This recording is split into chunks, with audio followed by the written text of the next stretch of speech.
নন্দীগ্রাম কেন্দ্রের পুলিশ পর্যবেক্ষক বদল করল নির্বাচন কমিশন। নন্দীগ্রাম কেন্দ্রের একেবারে ভোটের আগেই ফের রদবদল প্রশাসনে।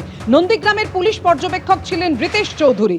রিতেশ চৌধুরীর জায়গায় পাঠানো হলো অখিলেশ সিংকে। নন্দীগ্রাম কেন্দ্রের পুলিশ পর্যবেক্ষক বদল নির্বাচন কমিশনে।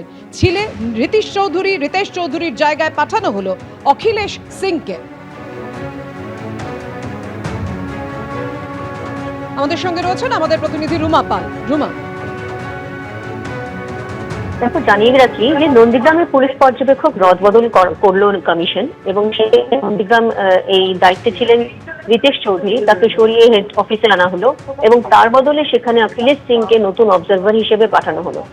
দেখো, সবকিছু ক্ষেত্রে কিন্তু যে অবজারভার পরিবর্তন বা ক্ষেত্রে কিন্তু কমিশনের আলাদা স্ক্যানারে থাকছে এবং কমিশন মনে করেছে যে এই পুলিশ পর্যবেক্ষককে সেখান থেকে সরানো দরকার, রদবদল করা দরকার। সেই কারণেই কিন্তু কমিশন এই সিদ্ধান্ত নিয়েছে। আবারও জানিয়ে রাখি যে নন্দীগ্রামে এসি রিতেশ চৌধুরী ছিলেন, তাকে সরিয়ে হেড কোয়ার্টারে আনা হলো এবং তার বদলে সেখানে অখিলেশ সিংকে নতুন পুলিশ অবজারভার হিসেবে পাঠানো হলো। ধন্যবাদ তোমায়।